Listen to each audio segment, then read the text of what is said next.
Giusto? Sì, Questo è il giro. Sì, lo sfondo.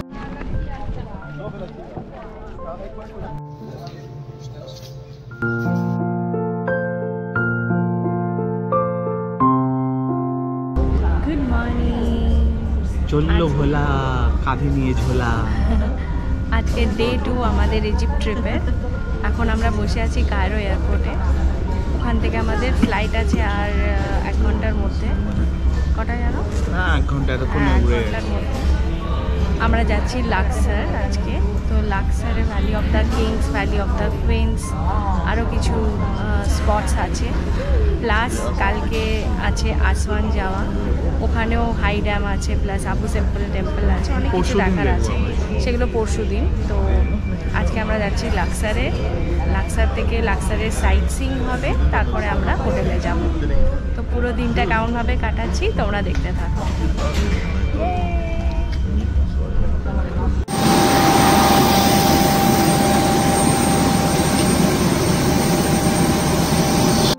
আমরা air কায়রোর ফ্লাইটে উঠে পড়েছি। আমার এক্সপেকটেশন এতটা ছিল না। খুব সুন্দর ফ্লাইট, সব কিছু একদম পরিষ্কার পরিচ্ছন্ন। সব থেকে বড় কথা 2টো করে সিট, কাপল সিট। তো খুব ভালো লেগেছে। এটা আমাদের আইডিয়া ছিল না আর কি, এক্সপেকটেশনের থেকে অনেক বেশি প্রাপ্তি হয়ে গেছে।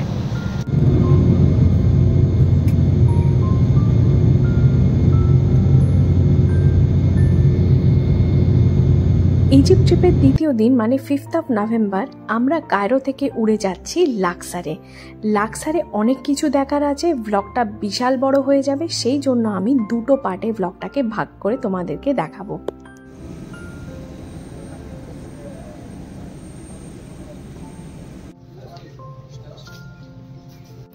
আমরা লাক্সার পৌঁছে গেছি।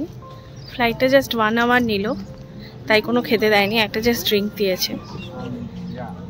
আর আমাদের যিনি এখানকার গাইড হবেন তিনি এসে গেছেন। তো উদ্দালক কথা বলছে। খুব সুন্দর এনভায়রনমেন্টটা। এই যে এটা দেখালাম।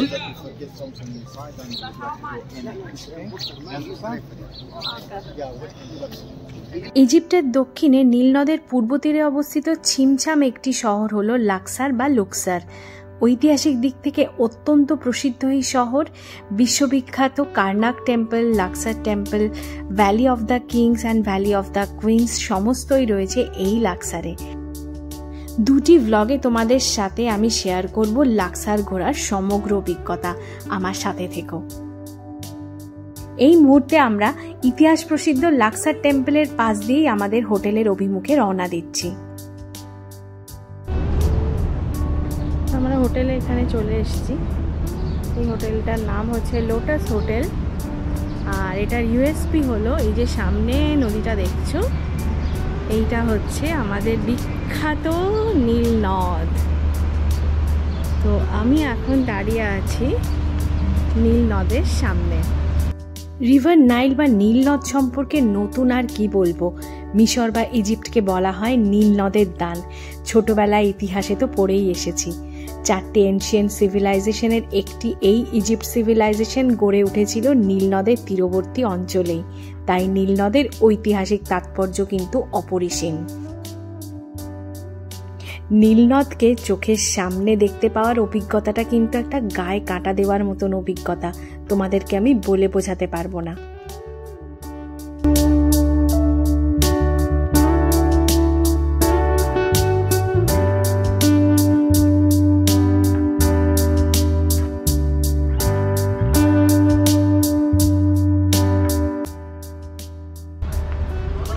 আর আমরা গিজাতে ছিলাম, কায়রোতে ছিলাম। ওখানে যেমন পিরামিড ছিল সব থেকে ফেমাস, লাক্সারে ফেমাস হচ্ছে অনেক কিছুই ফেমাস। তার মধ্যে একটা হলো এই যে নীলনদ। নীলনদ কায়রোর মধ্যে দিয়েও গেছে, কায়রোর উপর দিয়েও গেছে, বাট এখানে আরও প্রমিনেন্টলি আমরা দেখতে পাচ্ছি। জাস্ট দেখে নাও।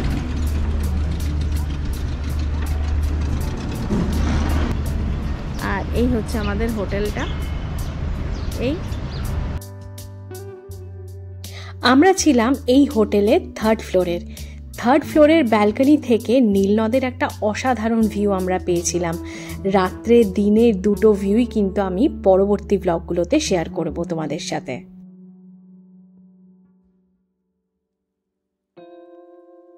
হোটেলের রুমে লাগেজ রেখে দিয়েই আমরা এগিয়ে চললাম লাক্সারে আমাদের প্রথম গন্তব্য কারনাক টেম্পলের উদ্দেশ্যে। সঙ্গে রয়েছেন আমাদের ইজিপশিওলজিস্ট মিস্টার হোসেইনি। লাক্সার ভালোভাবে ঘুরতে গেলে একজন এক্সপার্ট গাইডেন্সের কিন্তু প্রয়োজন আছে, আর ইজিপশিওলজিস্টের সমগ্র ব্যাপারটা কিন্তু আমাদের ট্যুর আইটেনারির মধ্যেই ইনক্লুডেড ছিল। স্টপ হলো কারনাক টেম্পল। এটা একটা এনশিয়েন্ট টেম্পল। আমাদের সাথে রয়েছে একজন ইজিপশিওলজিস্ট, তো উনি আমাদেরকে পুরোটা গাইড করে নিয়ে যাচ্ছেন। তো এখন এখানে আমরা টিকিটটা কাটবো। টিকিটটা কত পড়লো আমি সেটা ক্যাপশনে দিয়ে দেবো, এখানে লেখাই আছে কত কি পড়ছে, তো তোমাদের সাথে শেয়ার করে দিলাম। ভিজিটারদের জন্য হচ্ছে 600 ইজিপি, স্টুডেন্টদের জন্য হাফ একদম। এছাড়া এখানে রয়েছে প্রচুর পার্কিংয়ের ব্যবস্থা, যারা গাড়ি নিয়ে আসতে চাও তারা নিতেই পারো। আর প্রচুর দোকান টোকান রয়েছে, যেখানে দোকান রয়েছে, আর ওদিকেও প্রচুর খাবার দোকান প্লাস অন্যান্য স্টলসও রয়েছে। সব মিলিয়ে বেশ জমজমাট এরিয়া। বাই দ্য ওয়ে, আজকে আমি এভাবে সেজেছি, কেমন লাগছে জানিও।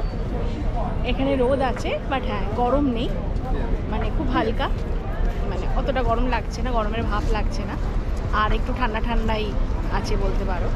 ওয়েদার মোটের উপর খুবই ভালো। আমরা 2 দিন হলো এসেছি, তো ওয়েদার বেশ ভালোই পেয়েছি আপাতত। কারনাক টেম্পল বিশাল আয়তনের কমপ্লেক্স জুড়ে তৈরি, যেখানে বহু এনশিয়েন্ট ইজিপশিয়ান কনস্ট্রাকশনস দেখা যায়। 1979-এ এই temple UNESCO world heritage site হিসেবে আখ্যা পায়। The sacred bark, the sacred boat, for what? For the god Amun. I'd like to show you something. That Egyptian god আমুনের উদ্দেশ্যে এই স্যাক্রেড বোটটি কিন্তু নির্মিত হয়েছিল, সেই ঘটনাই কিন্তু আমাদের ইজিপশিওলজিস্ট বলছেন। it's a front side and the back side by the ram. ইজিপ্টের আর্কিওলজিক্যাল অ্যান্ড ট্যুরিস্ট সাইটের ম্যাপটা তোমাদের দেখানোর জন্য অ্যাটাচ করে দিলাম, এটা পরে কাজে লাগতে পারে।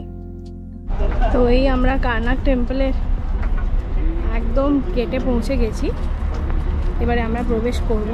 এখানে সবকটা জায়গা কিন্তু প্রচুর সিকিউরিটি, টিকিট বারবার স্ক্যান হয়, লাগেজ বারবার স্ক্যান হয়। You outside that Karnak temple is not only one temple. It's a temple within a temple, a construction within a construction, a shrine within a shrine. That the main temple for the main god by the ancient Egyptian time, God Amun. So we can say that Karnak temple was built for or in the honor for the great god Amun-Ra. And this temple at the beginning for about 4,000 years ago surrounded by an enclosure mud brick wall. উনি যা বললেন সংক্ষেপে এরকম দাঁড়ায়, সামনে এই যে ফাঁকা লম্বা একটু নিচু জায়গা দেখছো, এই জায়গাটিতে ছিল একটা ক্যানাল, আর ক্যানালটির সামনে ছিল বিশাল একটি এনক্লোজার, আর ক্যানালটি ঠিক এই দিকে অবস্থিত নীলনদ, তখন এই দিক দিয়ে নীলনদ বইতো, নীলনদের সাথে যুক্ত। আর পুরো ক্যানালটি কিন্তু ছিল কারনাক টেম্পল থেকে লাক্সার টেম্পলের সাথে যোগাযোগের একটি বিশাল মাধ্যম। বোটের মাধ্যমে কারনাক টেম্পল থেকে লাক্সার টেম্পল যেতে সময় নিত প্রায় 30 দিন, আর কারনাক টেম্পল থেকে লাক্সার টেম্পলের দূরত্ব মাত্র 3 কিলোমিটার।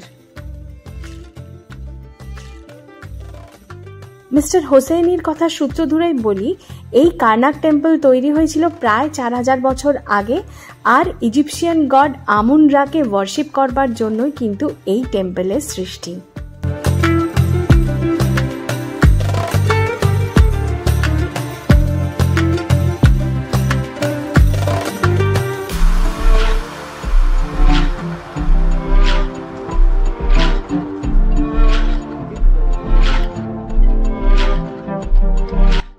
কার্নাক টেম্পল সহ ইজিপ্টের নানান টেম্পলগুলোতে দেওয়ালে দেওয়ালে হাইরোগ্লিফ, নানান রকমের স্ট্যাচু, জেনারেশন আফটার জেনারেশন ফেরাওদের রাজত্ব স্থাপত্য কিভাবে আপগ্রেডেড হয়েছে সেইগুলো সত্যিই দর্শনীয়।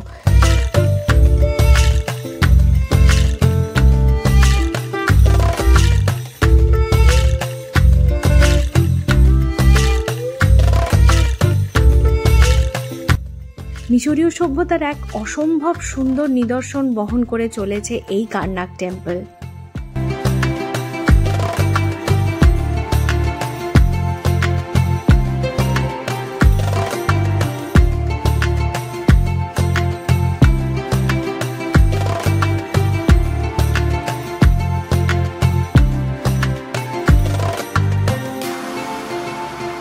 ইজিপ্টের প্রত্যেকটা টেম্পলের দেওয়াল যেন এক একটা ইতিহাস বর্ণনা করে।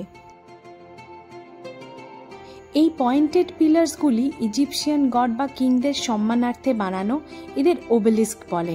এগুলি সাধারণত মনোলিথিক মানে সিঙ্গেল স্টোন দিয়ে বানানো হয়।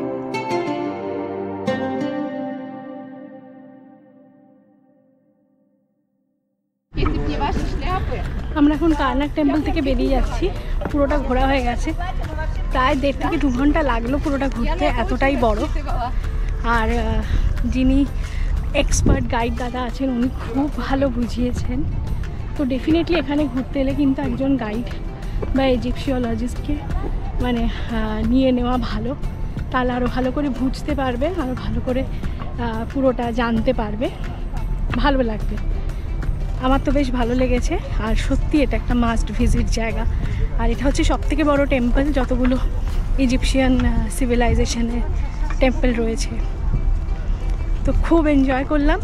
চলো এবারে নেক্সট স্টপের দিকে যাব, দেখা যাক এবার আমরা কোথায় যাই।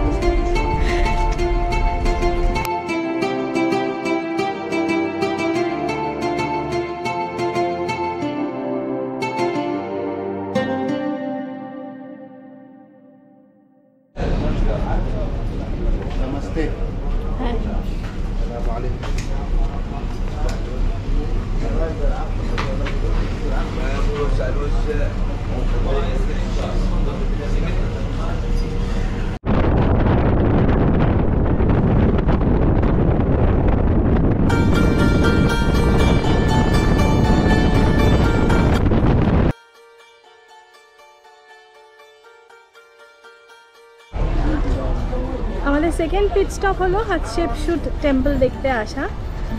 এই যে হাতশেপসুট তিনিও একজন ফ্যারাও ছিলেন। ইনি একজন লেডি ফ্যারাও, কুইন ফ্যারাও।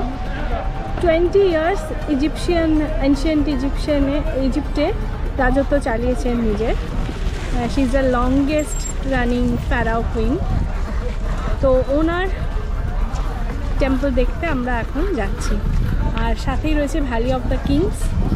এগুলোর ডেসক্রিপশন আমি পরে দেখতে দেখতে তোমাদের সাথে শেয়ার করব, কিছু রানিং কিছু ভয়েস ওভার দিয়ে।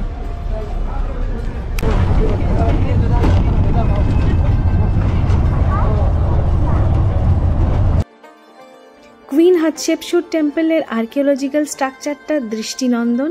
চারিদিকে সিনিক বিউটি তো ছেড়েই দিলাম। এগেনস্ট দ্য ক্লিফ গড়ে ওঠা এই টেম্পলের অসাধারণ স্ট্রাকচারের জন্যই কিন্তু দেশ বিদেশে নানান মানুষের ভিড় হয়। এন্ট্রান্স থেকে মেন টেম্পলে যেতে ছোট ছোট ব্যাটারি চালিত কার্ট পাওয়া যায়, কারণ দূরত্বটা অনেকটা।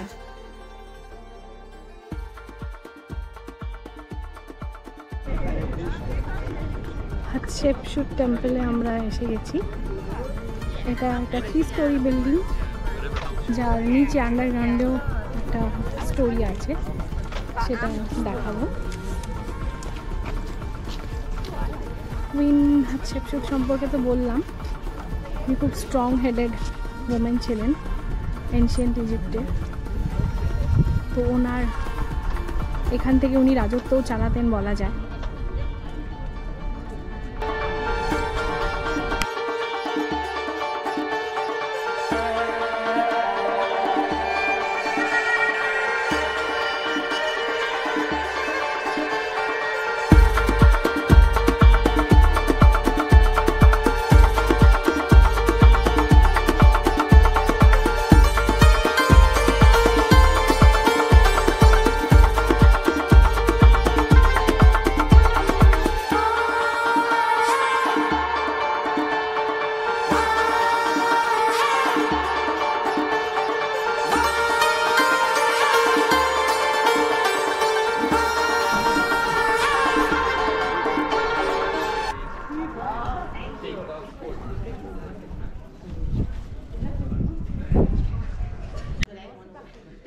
লাক্সার ঘোরার এই পার্টটা কিন্তু এখানেই আমি শেষ করছি। আবার দেখা হবে পরবর্তী এপিসোডে। ইজিপ্টের ব্লগগুলো তোমাদের কেমন লাগছে আমাকে কমেন্ট করে জানিও, আর যারা নতুন দেখছো তারা প্লিজ একটা সাবস্ক্রাইব করে নিও।